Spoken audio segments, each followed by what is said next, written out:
എല്ലാവർക്കും ഇമാനുവൽസ് വേൾഡിലെ മറ്റൊരു വീഡിയോയിലേക്ക് സ്വാഗതം. നമ്മൾ കാറിൻ്റെ ഒരു സെക്ഷൻ എടുത്ത് നോക്കുകയാണെങ്കിൽ അതിൽ കുറച്ചും കൂടെ ബഡ്ജറ്റ് കൂടിയ സെക്ഷൻ നമ്മൾ നോക്കുകയാണെങ്കിൽ നമ്മൾ കാണാറുള്ള ഒരു സ്പെഷ്യൽ ഫീച്ചറാണ് അഡാസ് അഥവാ അഡ്വാൻസ്ഡ് ഡ്രൈവർ അസിസ്റ്റൻറ്റ് സിസ്റ്റം. ഇപ്പോൾ നമ്മുടെ വണ്ടിക്ക് ഏതെങ്കിലും കൊളിഷൻ സംഭവിക്കാൻ പോവുകയാണെങ്കിൽ അതിനുള്ള വാർണിംഗ് തരിക. ഇപ്പോൾ നമ്മുടെ വണ്ടിയുടെ ഫ്രണ്ടിലോട്ട് ആരെങ്കിലും ചാടിയാൽ നമ്മൾ ശ്രദ്ധിച്ചില്ലെങ്കിൽ ഓട്ടോമാറ്റിക്കലി നമ്മുടെ വണ്ടി ബ്രേക്ക് ചെയ്യുക. ഇപ്പോൾ നമ്മൾ ഏതെങ്കിലും ലൈനിൽ കൂടെ പോകുന്ന സമയത്ത് ആ ഒരു ലൈനിൽ നിന്ന് മാറിപ്പോകാതെ നമ്മൾ അസിസ്റ്റ് ചെയ്യുക. അതൊക്കെയാണ് അഡാസ് ചെയ്യുന്ന പരിപാടികൾ. പക്ഷേ അഡാസിൽ നിങ്ങൾ അറിഞ്ഞിരിക്കേണ്ട കുറച്ച് കാര്യങ്ങൾ കൂടിയുണ്ട്. ആൻഡ് ഇത്രയൊക്കെ ഫീച്ചേഴ്സ് ഉണ്ടായിട്ടും എന്തുകൊണ്ടാണ് അഡാസ് അത്ര കോമൺ ആയി ഈ റോഡുകളിൽ കാണാത്തത്? നമുക്ക് നോക്കിക്കളയാം. So let's start. ഈ ഒരു അഡാസ് വർക്ക് ചെയ്യുന്നത് കുറേ റഡാസും അതുപോലെ സെൻസേഴ്സും അതുപോലെ ക്യാമറയുടെ ഒക്കെ സഹായത്താലാണ്. അതിൽ നിന്നെല്ലാം ഇൻഫോർമേഷൻ കളക്ട് ചെയ്തിട്ട് ഒരു ഹ്യൂമൻ ബ്രെയിന് കഴിയാത്ത വിധം കുറച്ചുകൂടെ ആക്യുറേറ്റ് ആയിട്ട് അതിന് പെർഫോം ചെയ്യാൻ സാധിക്കും. ആൻഡ് അതിൻ്റെ അൾട്ടിമേറ്റ് ഗോൾ എന്ന് പറയുന്നത് ഹ്യൂമൻ എറേഴ്സ് എല്ലാം മാക്സിമം തന്നെ കുറയ്ക്കുക എന്നുള്ളതിനാണ്. ആൻഡ് അഡാസിൻ്റെ ഫംഗ്ഷൻസിനെ പറ്റി നമ്മൾ നോക്കുകയാണെങ്കിൽ അഡാസ് 2 തരത്തിലാണ് ഡിവൈഡ് ചെയ്തിട്ടുള്ളത്. ഒരെണ്ണം ആക്റ്റീവും അതുപോലെ ഒരെണ്ണം പാസീവും. പാസീവ് എന്ന് പറയുന്നത് ഫുൾ വാർണിങ്സിനെ പറ്റിയാണ്.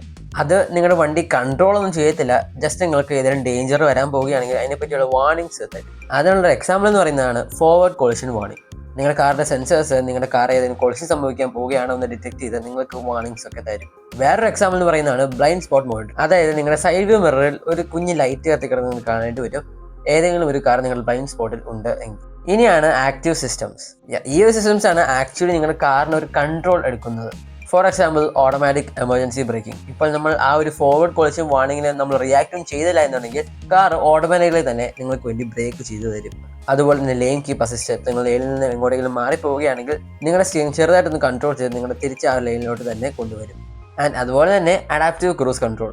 ഇത് ജസ്റ്റ് ആ ഒരു സെറ്റ് സ്പീഡിൽ പോവുക മാത്രമല്ല, നിങ്ങളുടെ ഫ്രണ്ടിലുള്ള കാറെല്ലാം ഡിറ്റക്ട് ചെയ്തിട്ട് അതിൽ നിന്നൊരു സെറ്റ് ഡിസ്റ്റൻസ് ഒക്കെ മെയിൻറ്റെയിൻ ചെയ്ത് വേണ്ട സമയത്ത് സ്പീഡ് കൂട്ടും, വേണ്ട സമയത്ത് സ്പീഡ് കുറച്ചും. ഇതെല്ലാം കൊണ്ട് തന്നെ നമുക്ക് ഡ്രൈവിംഗ് കുറച്ചും കൂടെ സേഫ് ആയിട്ടും അതുപോലെ ലെസ് സ്ട്രെസ്ഫുൾ ആയിട്ടും നമുക്ക് ചെയ്യാനായിട്ട് പറ്റും. ആൻഡ് നിങ്ങൾ അഡാസിൻ്റെ പല ലെവൽസിനെ പറ്റിയും കേട്ടിട്ടുണ്ടാവും. അത് അഡാസ് ലെവൽ 1, അഡാസ് ലെവൽ 2 എന്നൊക്കെ നിങ്ങൾ കേട്ടിട്ടുണ്ടാവും. പക്ഷേ ആക്ച്വലി ഈ ലെവൽസ് എന്ന് പറയുന്നത് ജസ്റ്റ് പേരിന് വേണ്ടിയാണോ? അല്ല. Actually level 0, level 1, level 2, level 3, level 4, level 5 എന്ന ലെവൽസ് ആണ് അഡാസിനുള്ളത്. സോ ലെവൽ 0 എന്ന് പറയുന്നത് ഒരു ഓട്ടോമേഷനും ഇല്ല. ഇത് ജസ്റ്റ് സിമ്പിൾ ആയിട്ടുള്ള വാർണിംഗ് സൈൻസും അതുപോലെ റിവേഴ്സ് ക്യാമറയിലൊക്കെയാണ് റിലൈ ചെയ്യുന്നത്. ഇനി ലെവൽ 1ലേക്ക് പോവുകയാണെങ്കിൽ അവിടെയാണ് ഡ്രൈവർ അസിസ്റ്റൻസ് വരുന്നത്. ആ ഒരു അഡാസിനെ നിങ്ങളുടെ കാറിനകത്തുള്ള സ്റ്റിയറിങ്ങോ അല്ലെങ്കിൽ ആക്സിലറേഷനോ ഒക്കെ കൺട്രോൾ ചെയ്യാനായിട്ട് പറ്റും. പക്ഷേ ഇത് രണ്ടും ഒരുമിച്ച് സൈമൾട്ടേനിയസ്ലി ചെയ്യാനായിട്ട് പറ്റില്ല. ഇതിനുള്ള ബെസ്റ്റ് എക്സാമ്പിൾസ് എന്ന് പറയുന്നത് നോർമലുള്ള ക്രൂസ് കൺട്രോളും അതുപോലെ ലെയിൻ ഡിപ്പാച്ചർ വാർണിംഗുമാണ്. ഇനി ലെവൽ 2യിലോട്ട് പോവുകയാണെങ്കിൽ ഈ ലെവൽ 2 അഡാസ് ആണ് ഇപ്പോഴത്തെ മോഡേൺ കാസിനെല്ലാം ഉള്ളത്.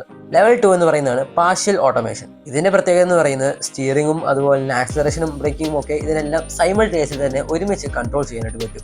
അതുകൊണ്ടാണ് അഡാപ്റ്റീവ് ക്രൂസ് കൺട്രോളും ലെയിൻ കീപ്പ് അസിസ്റ്റ് ഒക്കെ വർക്ക് ചെയ്യുന്നത്. പക്ഷേ ഇവിടെ ഡ്രൈവർ ഫുൾ ടൈം എൻഗേജ്ഡ് ആയിരിക്കണം, ഏത് സമയവും വണ്ടിയുടെ കൺട്രോൾ ഏറ്റെടുക്കാനായിട്ട് തയ്യാറായിരിക്കണം എന്ന് മാത്രം. ഇനിയാണ് അഡാസിന്റെ ലെവൽ 3. ഇവിടെയാണ് കണ്ടീഷണൽ ഓട്ടോമേഷൻ വർക്ക് ചെയ്യുന്നത്.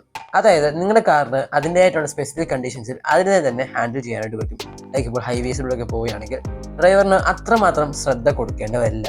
പക്ഷേ നിങ്ങൾ കുറച്ചും കൂടെ റെഡി ആയിട്ടിരിക്കണം. സിസ്റ്റം നിങ്ങളെ പ്രോം ചെയ്യും എപ്പോഴാണ് കൺട്രോൾ എടുക്കേണ്ടത് എന്നതിനെ പറ്റി. നമ്മൾ ഈ ഒരു ലെവൽ 3നെ കാണാറുള്ളത് അത്യാവശ്യം ഹൈ എൻഡ് ആയിട്ടുള്ള ലക്ഷറി വെഹിക്കിൾസിലാണ്. ഇനി ലെവൽ 4ലോട്ട് വരികയാണെങ്കിൽ ഇവിടെയാണ് ഹൈ ഓട്ടോമേഷൻ. കാറിന് അതിൻ്റെ തന്നെ ആയിട്ടുള്ള ഒരു ജിയോ ഫെൻസ്ഡ് സോണിൽ അതിന് തന്നെ ഓപ്പറേറ്റ് ചെയ്യാനായിട്ട് പറ്റും, അല്ലെങ്കിൽ അതിനെ തന്നെ ഹാൻഡിൽ ചെയ്യാനായിട്ട് പറ്റും, കൺട്രോൾ ചെയ്യാനായിട്ട് പറ്റും. ലെവൽ 3 വെച്ച് കമ്പയർ ചെയ്യുമ്പോൾ ഡ്രൈവറിന് അത്ര ശ്രദ്ധ കൊടുക്കേണ്ടി വരില്ല. ആൻഡ് സപ്പോസ് ഇപ്പോൾ അതിന് എല്ലാ സെനേരിയോസും മര്യാദയ്ക്ക് ഹാൻഡിൽ ചെയ്യാൻ പറ്റിയില്ലെങ്കിൽ അതപ്പോൾ തന്നെ പുൾ ഓവർ ചെയ്യും. അടുത്തതാണ് അഡാസിൻ്റെ ലെവൽ 5, കംപ്ലീറ്റ് ഓട്ടോമേഷൻ. പേര് പോലെ തന്നെ കാറിന് എല്ലാ സിറ്റുവേഷൻസും തന്നെ ഹാൻഡിൽ ചെയ്യാൻ പറ്റും. ഡ്രൈവറിന് ഒട്ടും തന്നെ ശ്രദ്ധ കൊടുക്കേണ്ട ആവശ്യമില്ല. ഈ ഒരു ലെവൽ 5 ഒന്നും ലോഞ്ച് ആയിട്ടില്ല, പക്ഷേ നമ്മളവിടെ എത്താൻ വേണ്ടി കുറച്ച് സമയം കൂടെ ബാക്കിയുള്ളൂ.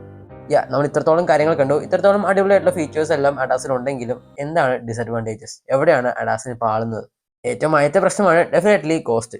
ഈ ഒരു സെൻസേഴ്സും അതുപോലെ റഡാസും എല്ലാം മാനുഫാക്ചർ ചെയ്യാൻ തന്നെ അത്യാവശ്യം നല്ല എക്സ്പെൻസ് ആവും. സോ അതുകൊണ്ട് തന്നെയാണ് അത്യാവശ്യം ബഡ്ജറ്റ് ആയിട്ടുള്ള കാസിലൊന്നും നമ്മൾ ഒരു അഡാസ് കാണാത്തത്. സോ അതുകൊണ്ട് തന്നെ ഇത് പലർക്കും അത്ര അഫോർഡബിൾ ആയിരിക്കണമെന്നില്ല. ആൻഡ് ഈ ഒരു അഡാസ് ഉള്ളതുകൊണ്ട് തന്നെ ഡ്രൈവർമാർ ഈ ഒരു അഡാസിനെ ഓവറായിട്ട് റിലൈ ചെയ്യുന്നു എന്നുള്ളതും ഒരു ഇഷ്യൂ ആണ്.